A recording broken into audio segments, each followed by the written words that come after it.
Welcome to Chillin' 101. We hope this video helps. You start moving as soon as the round begins. Pick lanes where defenders are likely isolated and commit to a rhythm.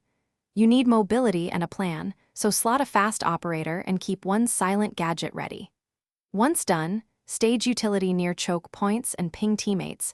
That keeps rotations predictable and lets you exploit gaps. Make sure to use comms to announce pressure windows and adjust when intel arrives. You escalate pressure by striking multiple angles nearly simultaneously. Use drone or cam info to decide which flank to commit to, then force utility out with a quick bang or flash. That reduces their reaction space. Once a defender uses utility, you capitalize immediately. Clear the local room in short, controlled bursts to avoid overcommitment. Make sure to sync your pushes with another teammate so trades are guaranteed and you don't get isolated.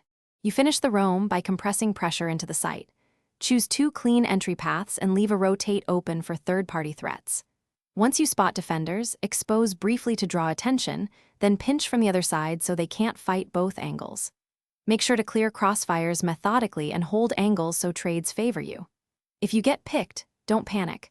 Retreat to the fallback point you pre-planned, call for a refrag, and reset your timing for another. Thanks for watching. Consider subscribing if we helped you.